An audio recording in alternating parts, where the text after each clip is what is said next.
하나님의 말씀 신약 성경 데살로니가 전서 5장 12절 13절 두 절 말씀만 함께 읽겠습니다. 데살로니가 전서 5장 12절 13절 함께 읽습니다. 시작. 형제들아, 우리가 너희에게 구하노니 너희 가운데서 수고하고 주 안에서 너희를 다스리며 권하는 자들을 너희가 알고 그들의 역사로 말미암아 사랑 안에서 가장 귀히 여기며 너희끼리 화목하라. 아멘. 우리는 예수 그리스도의 십자가 은혜로 인해서 구원의 백성이 된 자들입니다.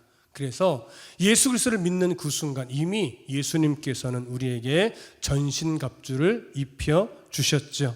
그렇기 때문에 예수님께서 언제 재림하시든지 우리는 늘 소망을 가지고 나에게 주어진 이 전신갑주를 벗지 않고 우리의 삶을 그냥 살아가면 되는 것이었습니다.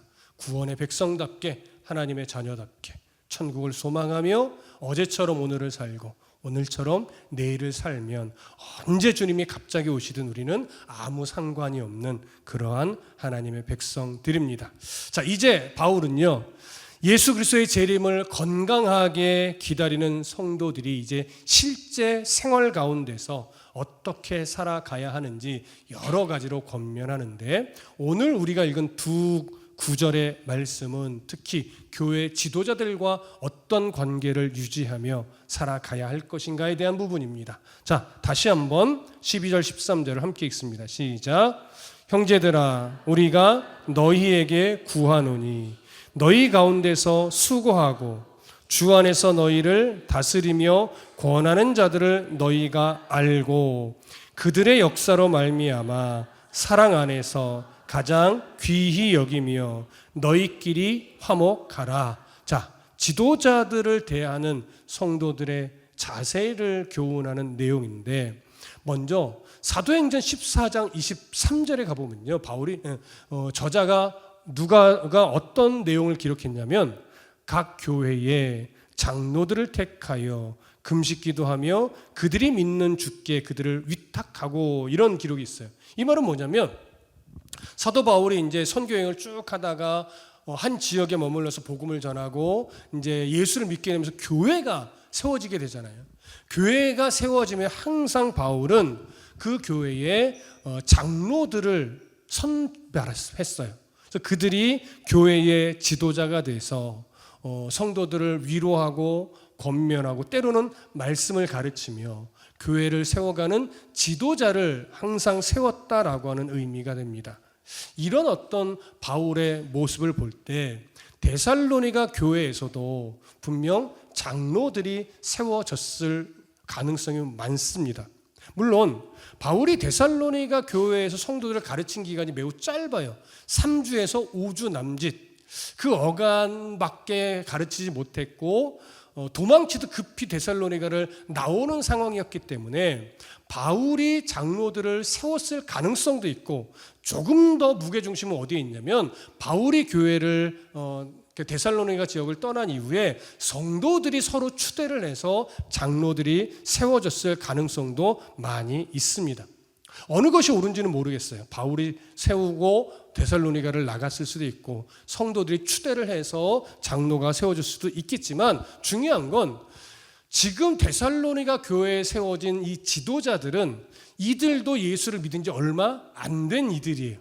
그러다 보니까 아직 성경에 대해서, 하나님에 대해서 많이 알지 못하고 또한 리더십도 많이 부족한 상태였습니다. 그래서 평상시에는 크게 문제될 것이 없지만 어떤 문제가 생겼을 때 과연 이들이 그 문제를 잘 수습하고 교회를 안정감 있게 이끌어갈 수 있었을 것인가? 이거는 이제 의문점이 생길 수밖에 없는 상황이었던 거죠. 데살로니가 교회가 지금 안고 있던 가장 큰 문제점 중에 하나는 뭐였어요? 왜곡된 종말론적 이해였어요. 그러다 보니까 왜곡된 종말론적 이해로 인해서 예수님이 곧 오시기 때문에 우리가 일상을 살아갈 필요가 뭐 있느냐, 기도하면서 그냥 살면 되지, 뭐 이런 부류의 사람들도 많이 일어나기도 했고, 이런 자들의 특징은요, 사실 지도자들의 권면을 잘 안 들어요. 특히 종말론에 이 신앙이 치우치게 되면 지도자들의 권면을 잘 안 듣게 됩니다. 그러니까 교회가 좀 혼란스러워질 수 있어요. 한쪽에서는 잘 지도자들의 말을 안 듣고 한쪽에서는 그래도 지도자들의 말을 들어야지라고 하면서 조금 그 안에 불편한 상황이 생기게 되었던 겁니다. 그래서 지금 바울이 성도들이 지도자들과 어떤 관계를 유지해야 되는지 이걸 권면하지 않을 수 없었던 겁니다. 자, 그러면 바울이 이런 권면을 시작할 때 어떻게 먼저 말을 꺼냈냐면 형제들아 우리가 너희에게 구하노니. 그러니까 데살로니가 교회 성도들을 향해 형제들아, 믿음의 영적 가족이라는 거예요. 바울과 데살로니가 교회 성도들도 믿음의 영적인 가족이고 데살로니가 성도들이 서로의 관계도 믿음의 영적 가족이라는 거예요. 그래서 형제들아 부르면서 우리가 너희에게 구하노니 이렇게 말하는데 여기 구하노니라고 번역된 헬라어가 에로타오인데요. 이 단어는 위험 있게 내리는 강력한 명령의 의미가 아니에요. 매우 온화하게, 굉장히 겸손하게 부탁하는 말입니다. 그래서 좀 의역을 해보면 데살로니가 교회의 형제들아 내가 너희에게 정말 사랑을 담아 진심으로 부탁하노니 이런 의미가 될 수 있어요. 자, 그래서 온화한 마음으로 진심을 담아서 지금 부탁하는데 그 부탁의 첫 내용이 뭐냐면 너희 가운데서 수고하고, 이거 수고는 뭐냐면 너희 가운데서 수고하는 자, 그리고 주 안에서 너희를 다스리며라고 되어 있죠. 주 안에서 너희를 다스리는 자, 그리고 권면하는 자, 이들을 너희가 알아야 된다 이런 의미예요. 그래서 데살로니가 교회 지도자들이 가지고 있는 역할의 특징을 세 개로 언급했어요. 첫 번째는 수고하는 것, 두 번째는 다스리는 것, 세 번째는 권면하는 것. 그럼 이 각각의 의미가 뭐냐? 자, 수고하는 자, 성도들 안에서 성도들과의 관계 속에서 먼저 희생하고 먼저 헌신하는 자를 의미해요.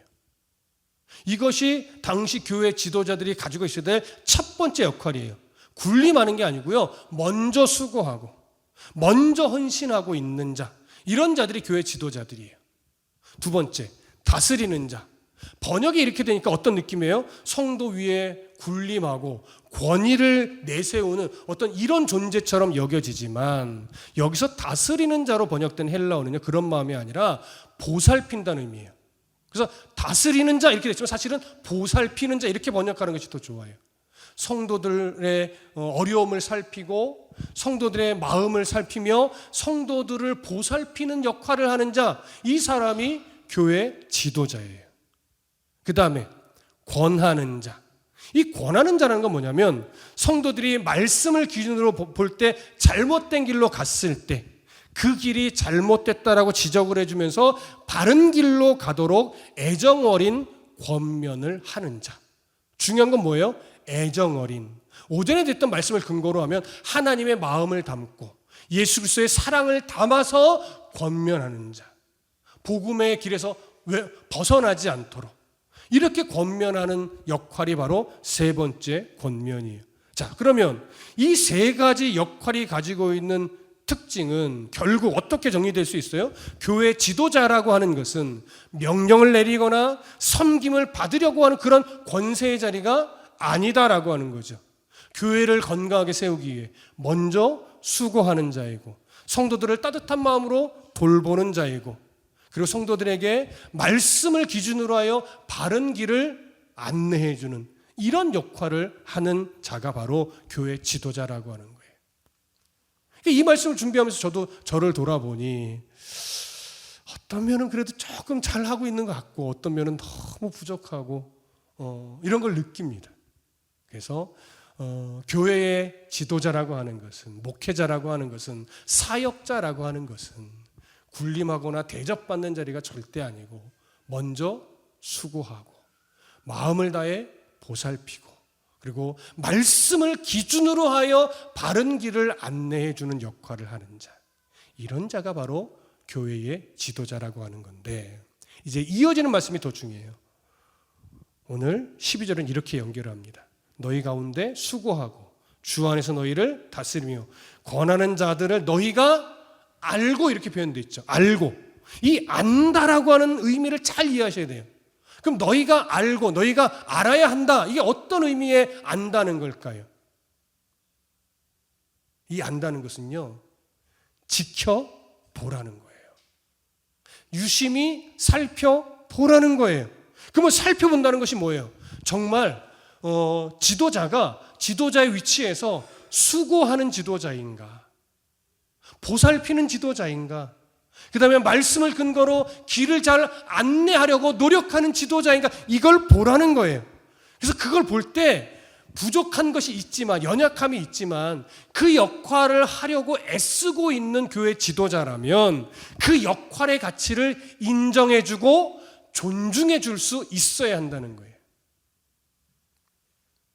여러분, 우리가 인정할 수밖에 없는 건 교회의 지도자의 위치에 있는 자들도, 목회자, 사역자의 위치에 있는 자들도 사실 연약한 사람입니다.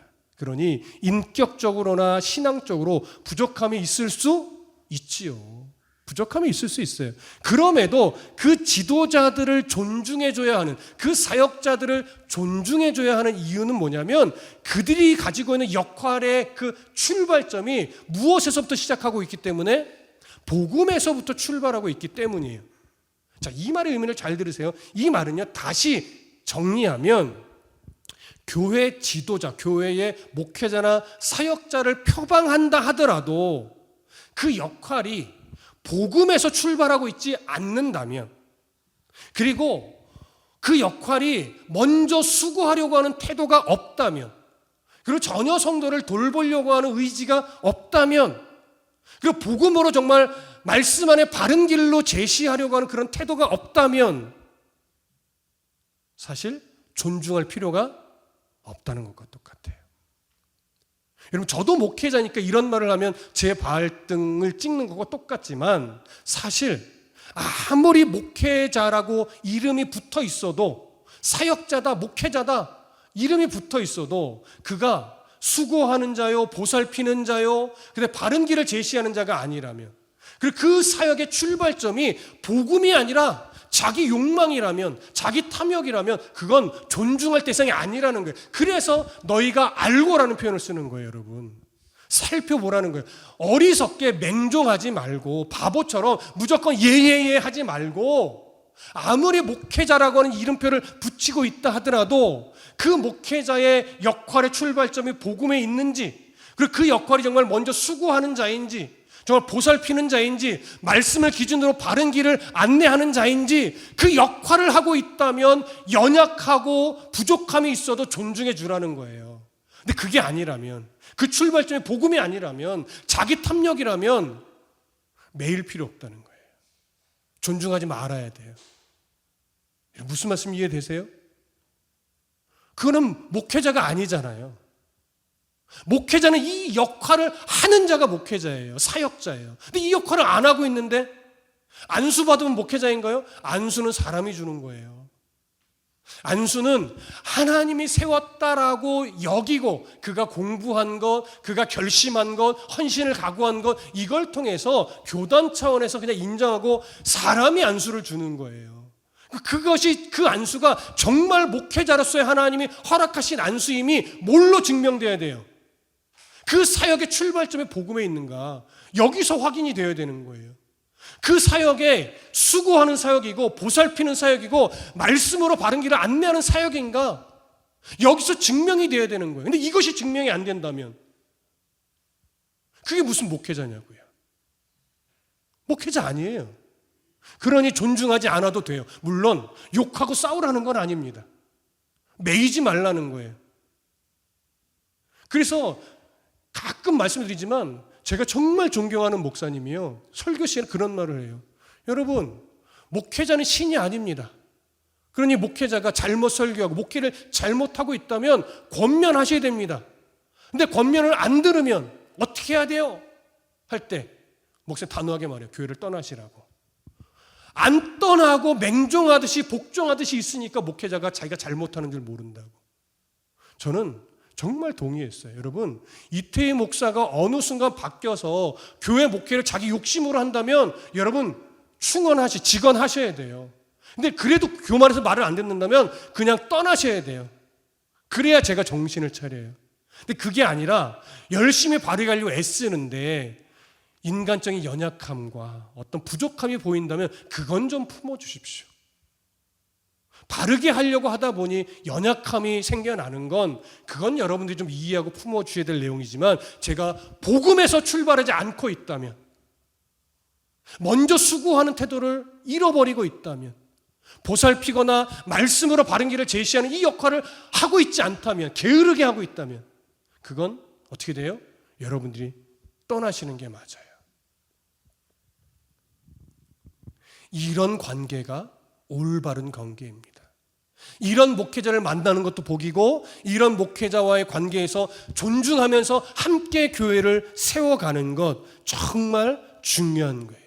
그래서 맹목적인 순종을 하는 성도가 아니라 잘 살펴보면서 바르게 그 가치를 이해하고 존중하여서 함께 교회를 세워가는 그런 관계가 되어야만 합니다. 그게 하나님이 기뻐하는 교회예요. 이해되시죠? 자, 바울이 이어서 이렇게 말합니다. 13절. 그들의 역사로 말미암아 사랑 안에서 가장 귀히 여기며 너희끼리 화목하라. 여기 그들의 역사로 말미암아라는 표현은 어떤 의미냐면요, 교회의 지도자들이 먼저 수고하고 마음을 다해 보살피고 말씀을 근거로 바른 길을 보여주는 그 역할로 말미암아라는 거예요. 그래서 목회자 역할이 얼마나 중요한지 보여주는 거예요. 그래서 목회자다운 올바른 역할을 통해서 그것을 근거로 하여 어떻게 하라? 사랑 안에서 가장 귀히 여겨주라. 사랑 안에서. 여러분, 그런 태도를 가지고 있다면 저나 우리 안 목사님이나 효선 전도사님이나 또 정인식 간사님까지도 여러분 사랑 안에서 귀히 여겨주십시오. 우리 이태 목사님 같은 사람 없어요. 이렇게 그렇지 않다 하더라도 그렇게 여겨주시라고요. 안 목사님도, 효선 전도사님도, 간사님도 마찬가지로. 왜? 그렇게 수고하고 있다면, 정말 복음의 가치를 붙잡고 애쓰고 있다면 연약함이 있더라도 사랑 안에서 인정해주고 존중해주고 아껴주고, 그게 가장 중요해요. 그 다음에 이제 마지막 구절 잘 보세요. 그래서 너희끼리 뭐하라? 화목하라. 너희끼리가 누구를 말하는 걸까요? 먼저는 성도와 성도끼리도 되죠. 하지만 더 중요한 초점은 목회자와 성도 관계를 말하는 거예요. 이 내용을 근거로, 이 존중함과 이 올바른 사역을 근거로 해서 목회자와 성도가 어떻게 하라? 화목하라는 거예요. 화목하라. 자, 여러분, 화목이라는 게 뭘까요? 화목. 사실은 이 앞에 다 나온 거예요. 여기서 화목이라는 것은 같이 웃고 떠들고 밥 먹고 이런 것을 말하는 게 아니에요. 물론 그것이 포함이 안 된다는 것이 아니에요. 화목하기 위해서 교제하고 또는 같이 식사하고 같이 또는 여행도 가고 이러면서 서로를 알아가고 또 친해지고 이러는 것도 중요하죠. 하지만 여기서의 화목의 초점은 더 어디에 맞춰져 있냐면, 목회자는 수고하고 보살피고 말씀으로 바른 길을 안내는 그 역할에 최선을 다하고, 성도들은 그 역할에 최선을 다하는 지도자들을, 목회자들을 존중하고 아끼고 사랑해주는 관계, 그리고 이 관계가 허물어지지 않도록 건강한 거리를 잘 유지해주는 것, 이게 화목하는 거예요. 오늘 오전에 오신 정장원 집사님과 잠깐 이야기를 나눴는데 저한테 그런 말씀을 하시는 거예요. 예전에 먼저 섬기던 교회에서 왜 자신이 마음이 힘들었냐면, 자기가 돌아보니까 처음에 그 교회를 갔을 때 너무나 행복했는데 목사님을 섬길 때 목회자를, 그러니까 성도로서 목회자로 섬기고 사랑했어야 되는데 그것이 아니라 인간적으로 너무 가까이 가고 인간적으로 너무 섬기고 그러다 보니까 목회자에게 본의 아니게 상처를 받게 되더라, 이런 이야기를 하는 거예요. 여러분, 허물이 없는 건 그리 좋은 게 아닙니다. 허물이 없다는 것은요, 자칫 위험 수위까지 간다는 의미와 비슷해요. 그래서 허물이 없다는 것을 어떻게 이해하셔야 되냐면, 서로 필요한 거리를 유지하면서 아껴주는 것. 여러분, 성도들과 목회자가 허물이 없으면 될까요, 안 될까요? 허물이 없다, 친밀하다는 것은요, 성도는 목회자를 목회자의 거리를 두고 아껴주셔야 돼요. 이게 깨지면 이게 허물이 없어지는 거예요. 근데 허물이 없는 건 위험할 수 있다는 것과 비슷해요. 성도와 성도도요, 집사님으로, 권사님으로, 성도로 이 거리를 유지하면서 아끼고 사랑해줘야 돼요. 이게 깨지면, 이걸 깨트리면서 아끼고 살아가면 위험하게 돼요. 이런 참 부끄러운 이야기지만 교회예요. 교회에 어느 정도 규모가 있고 역사가 있다는 교회에는요, 이런 말을 하면 안 되는데, 바람난 집사님들이 있어요. 여자 집사님과 다른 남자 집사님, 집사님과 다른 여자 집사님, 이렇게 바람나는 관계가 꽤 많아요. 왜 그럴까요? 허물이 없어져서 그래요. 집사님과 성도와 성도라는 그 건강한 거리를 딱 유지하면서 아끼고 존중하고 영적인 교제가 일어나야 되는데, 이걸 자꾸 친밀하다고 깨트리는 거예요. 여기서 위험해지는 거예요. 그건 좋을 때만 좋아요. 그래서 너희끼리 화목하라는 건 뭐냐면, 건강한 신앙적 영적인 거리를 딱 유지하면서 그 거리 안에서 말씀으로 위로하고 서로 위해주고 친밀한 관계를 유지하는 거예요. 그게 절대 깨지면 안 돼요. 그게 화목하는 거예요. 그리고 또 화목에 담긴 중요한 의미는 하나는 뭐냐면요, 오해하지 않는 거예요. 오해하지 않는 거. 여러분, 사람이 오해는요, 본의 아니게 생길 때가 많아요. 진실과 다른 오해가 할 때가 많아요. 실제적인 제 얘기를 합시다. 지금은 이제 나오지 않는 권사님이에요. 굳이 이름은 말 안 할게요. 그 권사님 왜 안 오시는가 해서 제가 찾아갔어요. 어느 날. 그 권사님 어느 날 본인이 교회를 조금 늦었대요. 이런저런 이유로. 그랬더니 그날 제가 본인을 바라보면서 지각하는 건 정말 나쁜 일이더라고 막 책망을 했대요. 오늘 같은 거예요. 오늘 같은 거. 또 말하다 보니까 오늘 같은 얘기를 하네요. 자, 오늘 제가 누군가를 지목해서 막 공격하기 위해서 한 말이었을까요? 아니, 그랬으면 오늘 상처받을 사람 많죠. 그런 게 아닌 걸 아니까, 제가 오해하지 않을 걸 아니까 그 얘기를 한 거란 말이에요. 그때도 똑같았을 거예요. 저는 이건 부끄럽지 않아요. 제가 지각 얘기를 할 때는 1년에 한두 번 있는데 누구를 지목하지 않아요. 그리고 그 사람이 또 그 다음 주에 지각하더라도 절대 미워하지 않습니다. 그때도 똑같았어요. 근데 그분은 이제 그렇게 오해를 해요. 그러면서 자기의 옷차림까지도 막 지적을 했다라고 생각을 하시더라고요. 그래서 가서 아니라고, 제가 그럴 리가 없다고, 그건 오해시라고 아무리 얘기를 해도 본인 말 이겁니다. 나는 이미 오해했고 이미 상처를 받았기 때문에 돌이킬 마음이 없다. 이런 오해였으면 풀면 되는 건데 이미 마음이 틀어지면 그게 돌이키기가 어렵다라고 말씀하시는 거예요. 그래서 여러분, 사람은 연약해서 오해해서 마음이 상해서 마음이 돌이키지 않는 건 그건 어쩔 수가 없어요. 그럴 수 있는데, 제가 드리고 싶은 말은 그분이 잘못했다 이걸 말하는 것이 아니고, 이것처럼 오해는 진실을 제대로 바라보지 못하는 순간에 와서 이게 바뀌지 않는 거예요. 그러니까 오해는 대부분요, 진실과 달라요. 사실은 아닌데 나 혼자 착각하고 나 혼자 오해해서 나 혼자 상처받는 거예요. 왜 이런 말씀 드린지 아시죠? 그러니 여러분, 뭔가 섭섭함이 생길 때 이건 분명 오해일 것이라는 전제를 먼저 생각하셔야 돼요. 그리고 좀 물어보고 왜 그 상황에서 그랬었는지를 좀 확인하고, 이렇게 해서 가능하면 오해하지 않을 수 있는 여러분의 마음의 태도를 먼저 가져야 돼요. 근데 오해하려고 맘먹으면 그냥 다 싫은 거예요. 그래서 목회자와 성도의 관계가, 성도와 성도의 관계가 오늘 바울의 교훈처럼 화목하기 위해서는 첫 번째, 서로의 올바른 거리를 유지하는 게 중요하고, 두 번째, 오해하지 않기 위해서, 분명 오해는 진실과 다른 것을 착각하면서 오는 거기 때문에 여러분, 오해하지 않고 상처를 스스로 받지 않기 위해 노력해 주셔야 됩니다. 그럴 때 화목한 관계를 이룰 수 있어요. 여러분, 목회자는 중간에 교만함이 막 몰려오지 않는 이상 보편적인 목회자는요, 하나님 앞에 헌신을 각오한 자들이에요. 목회자는 기본적으로 하나님 앞에 헌신을 각오하면서 성도들을 어떻게 하면 맡겨진 영혼들을 하나님 앞에 바르게 세울까, 이 고민을 하는 사람이에요.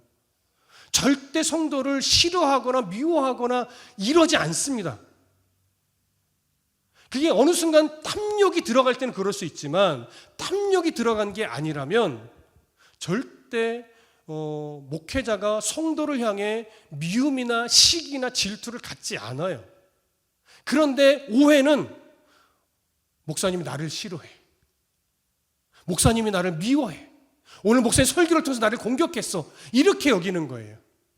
여러분, 절대 그러지 않습니다.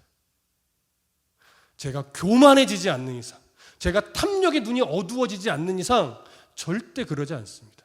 그건 안 목사님이나 효선전도사님이나 정가사님도 마찬가지. 사역자라고 하는 이름이 그래도 붙은 사람들은요, 대부분 그래요. 그러니 앞으로도 우리 다드림교회가 이 바울의 교훈처럼 이 먼저 앞서서 수고하는 이들과 바르게 교회를 세워가기 위해서는, 목회자 역할은 이런 거지, 이 역할을 열심히 하고 있다면 내가 오해하지 말아야지, 적당한 거리를 유지해서 정말 함께 존중하고 함께 화목을 이루며 교회를 건강하게 세워가야지, 이렇게 늘 바라봐 주십시오. 그러면 다드림교회는 계속 건강한 교회를 함께 세워갈 수 있어요. 목회자와 성도뿐만 아니라 성도와 성도 관계에서도 이런 시선, 건강한 거리를 유지해주고 서로 오해하지 않을 수 있는 태도, 뭔가 불편함이 생겼다면 진실을 먼저 파악하는 게 가장 중요하다. 진실을 알아보지 않고 혼자 상처를 끌어안아 버리면 그 오해가 또 오해를 만들고 그 오해가 또 오해를 만들어서 결국은 힘들어진다. 그러니 그러지 않기 위해서 우리는 어떻게 해요? 너희끼리 화목하라에 담긴 이 말씀의 은혜를 잘 마음에 새기고 거리를 유지하고 서로에게 오해하지 않을 수 있는 이런 성도의 삶을 살아주시기를, 또 이런 관계를 잘 지켜주시기를 간절히 소망하고 축복합니다. 기도하겠습니다.